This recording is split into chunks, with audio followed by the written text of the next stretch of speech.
시아버들 아니야.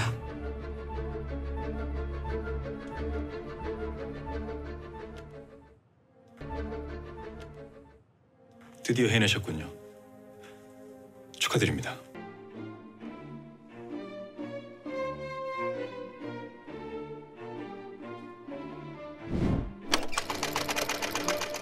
안녕하세요. 엄경진 변호사입니다. 반갑습니다. 안녕하세요. 법무법인 태신의 임소연 변호사라고 합니다. 안녕하세요.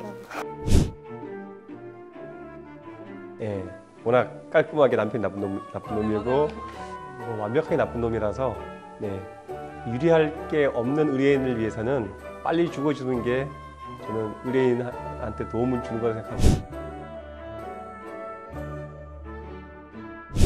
위자료는 당연히 이제 이태호가 지선우에게 지급하는 거는 당연한 거고, 근데 이제 액수의 문제죠.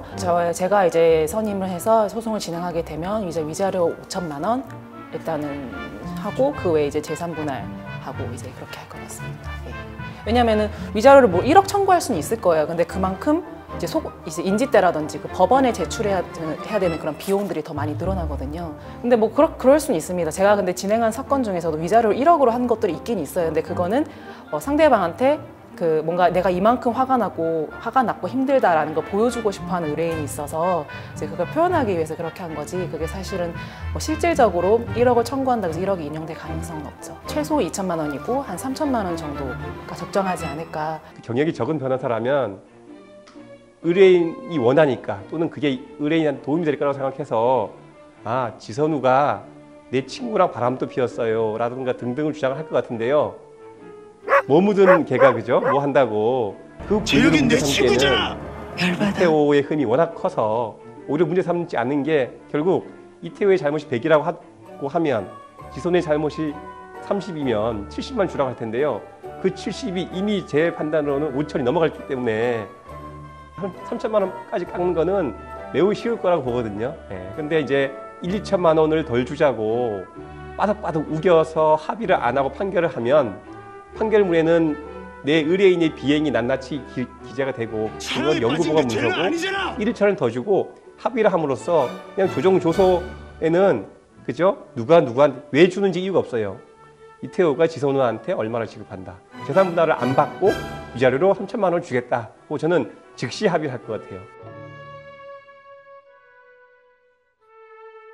그러니까 지금 이제 지선우가 지금 얻은 증거가 이제 문제가 될 수 있는 것이, 이제 남편의 친구인 이제 그 회계사와 잠자리를 해서 그 증거를 얻은 거랑, 그리고 그 자기가 환자였던 사람한테서 이제 미행을 시켜서 이제 얻은 증거, 이제 뭐 그런 것들이 이제 다른 법령들, 이제 가사 법령이 말고 이제 뭐 신용정보법이라든지 뭐 여러 다른 이제 법령에 위반이 될 소지는 있는데, 근데 이제 이 가사 사건에 한정해서 볼 때는 이제 증거 능력이 없다고는 볼 수 없어요.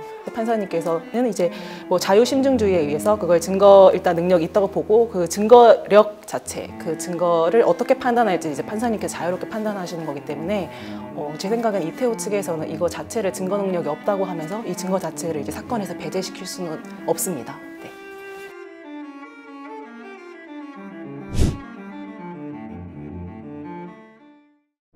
양육자를 지정하는 거는 혼인 파탄의 책임이 누구한테 있는지와는 관계없어요. 그러니까 혼인 파탄의 책임이 누구한테 있는지는 이혼을 할 수 있느냐 없느냐라는 문제와 위자료가 인정되냐 안 되냐는 문제이고, 재산 분할을 하고 미성년 자녀의 양육자 친고제 지정과는 아무런 관련이 없어요. 이태호가 지선우를 때렸잖아요. 그리고 그거를 아이가 받고, 이미 첫째 그 아이가 더 이상 아빠랑 같이 살고 싶다고 생각하지 않을 것 같아요, 첫째는. 근데 아이의 의사를 제가 제일 처음 먼저 말씀을 드리는 건, 그 양육권은 사실 이제 부모를 보고 판단하는 게 아니라 판사님께서 철저히 아이를 보고 아이의 복리후생을 보고 판단하는 거거든요. 그래서 처음에는 아이가 아빠랑 살고 싶어 했을지라도 결국 이제 아빠가 엄마를 때리는 걸 받고, 그리고 이제 아빠랑 더 이상 살고 싶지 않아 하고 아이의 의사를 보더라도 일단은 아이의 친권과 양육권을 이제 엄마가 가지게 되겠죠. 근데 그 다른 것들을 이제 고려를 하면은 두 부부 사이에 누가 더 양육을 하기에 적합한 환경인지를 볼 수 있을 것 같아요. 그 아빠가 이제 감독이어서 다른 자유 시간이 많고 엄마가 좀 일을 하느라고 좀 그런 측면이 있긴 하지만 감독이어서 해외 뭐 이렇게 나가서 이제 또 장기간 몇 달간 있을 수 있고 지금 또 내연녀와의 사이에 아이가 임신된 상태고 또 지금 진행되는 거 보니까 아이까지 나왔더라고요. 이제 그런 상황에서 아이가 뭔가 이제 계모와 같이 사는 게 좋을지 그냥 엄마랑 같이 사는 게 좋을지 그런 걸 보면은 이제 당연히 이제 엄마랑 사는 게 더 좋을 수도 있죠. 또 특히 지금 아이의 나이가 아마 중학생인가 그럴 텐데 아이가 정말 어리면은 좀 뭔가 실제로 양육을 할 수 있는지 여부가 되게 중요한데 지금 아이가 어느 정도 컸기 때문에 지선우 씨가 그냥 병원 의사로 이제 활동하면서 뭐 돈을 벌고 퇴근 이후에 아이를 살피는 것이 크게 문제는 되지 않는다고 봅니다. 이태호가 양육자로 지정될 가능성은 없죠. 지선우가 포기하지 않는 이상 면접 교섭권을 뭐 제한하거나 박탈할 사유는 없으니까 면접 교섭은 충분히 인정될 것 같고요. 이혼 과정에서 아이 엄마인 아내한테 폭력을 가했다는 거는 뭐 좋은 건 아닌데 양육자로 지정되지 않는 거에 영향을 주겠지만 아이에 대한 직접적인 공격 행위라든가 그런 건 아니고 가사소송 규칙에는 만 12세가 넘는 아이에 대해서는 의견을 물어볼 수 있게 돼 있어요. 다만 아이의 의사를 확인하는 게 오히려 자녀의 복리에 반할 때는 물어보지 않아도 될 수 있게 돼 있어요. 근데 아이 의사를 물어보는데 당연히 그 아이의 의사에 판사가 구속되는 건 아니죠. 그건 뭐 당연한 거고요, 그죠? 제가 이태호의 대리인이라면은 이태호가 양육자가 되지 않도록 노력을 할 것 같아요. 사실 그걸 몰래 하는 게 아니고 이태호한테 설명을 하죠. 이런저런 이유로 당신 양육자가 안 되는 게 당신과 당신의 그 소중한 아이한테 도움이 될 것 같다는 방법으로. 이제 면접 교섭에 대해서 이제 합의가 되지 않으면은 이제 결국 이제 판결로 가게 될 텐데 사실 아까 이제 변호사님께서 말씀해 주신 것처럼 그 아이에 대한 직접적인 폭력이 아니라 그냥 부부 사이에 뭔가 그런 혼인 파탄의 어떤 그런 사건들이 있었던 것만으로는 아이를 이제 면접을 못하게 아예 배제할 수는 없어요. 그래서 지선우는 그걸 되게 강조하잖아요. 너 아이 이혼하면 아이를 절대 못 보게 할 거야. 아이는 자기가 아버지의 외도 장면을 사진을 찍었는지 영상을 찍었는지 한 거 그것 때문에 부모가 이혼했다고 스스로 자기 책임이라고 생각하는데요. 실제 이혼 과정에서 그런 경우가 되게 많다고 해요.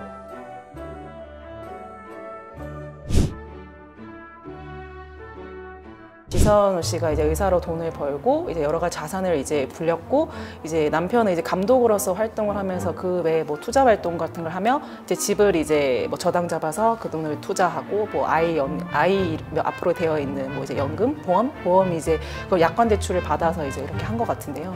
그런 측면은 이제 기여도 부분에서 무조건 이제 지선우에게 유리하죠. 굉장히 이제 채무를 오히려 지게 된 상황이잖아요. 그래서 저는 거의 뭐 90대 10도 가능하지 않을까. 이제 지선우가 90이고 이제 이태호가 10. 아무리 유리한 변론을 하더라도 가져갈 게 없으니까 이태호를 위한 변론은 위자료를 감액받는 파탄 경위를 보면 위자료를 5천만 원을 하더라도 그렇게 이례적이라고 할 수는 없는 사안인 것 같거든요. 근데 그걸 잘못을 인정하고 이만저만해서 그죠? 절차에 협조함으로써 2천만 원, 1천만 원, 심지어 위자료 없이 합의로 조정으로 끝내는 것도 그죠? 또 매우 의미가 있고 저는 그게 이태호 변호사로서는 거기에 집중해야 된다고 봐요. 피고 대리인으로서 뭐 이만저만한 건 나는 억울하다고 하더라도 그런 내용을 준비서면 형식으로 내지 않고 내지 말자고 계속 설득을 하죠. 근데 그럼에도 불구하고 그 뜻을 끝내 꺾지 않으면 의뢰인한테 원망 듣지 않으려면 그걸 서면으로 내긴 내요. 그렇지만 준비 서면 형식이 아니라 참고 서면 형식으로 내므로써 판사한테는 이거는 읽지 않아도 또 됩니다. 판사를 설득하기 위해서 내는 게 아니고 의뢰인한테 방어하기 위해서 내는 겁니다. 읽지 마세요.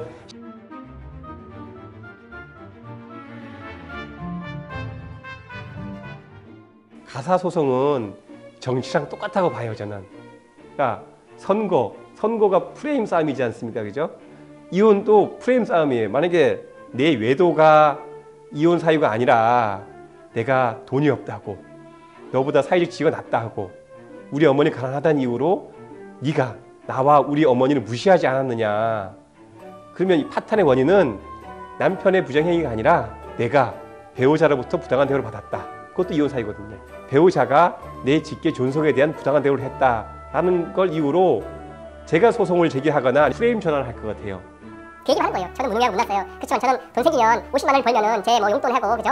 45만 원 갖다 줬어요. 그런데 그때 워낙 저희 아내가 돈 잘 버는 여자다 보니까 탐탁지 않게 생각했지만 그래서 저는 그래도 45만 원어치 남편 노릇을 했다는 것에 만족하고 더 열심히 살았다. 그죠? 그래서 뭐 아이 데리고 놀러도 가고 이랬다. 그렇게 해서 그죠? 김혜가 진짜 네가 의사라서 돈 잘 번 재수없는 여자인 걸 알았지만 이 정도 재수없는지 몰랐다. 환상하게 그렇게 생각하도록 해서 그죠? 그러면은 불륜 사실을 뭐 숨겨줬다고 해서 이거를 어떻게 뭐 민사로든 형사로든지 할 수 있는 건 없어요. 네, 뭐 없잖아요, 그죠? 민사랑 아예 뭐 불륜 사실 숨겨준 거. 뭐 할 여신이 있죠. 그러니까 혼인 파트너인 책임 있는 제3자한테도 손해배상 청구할 수 있거든요. 그러니까 상간녀도 그 중에 한 명일 뿐이에요.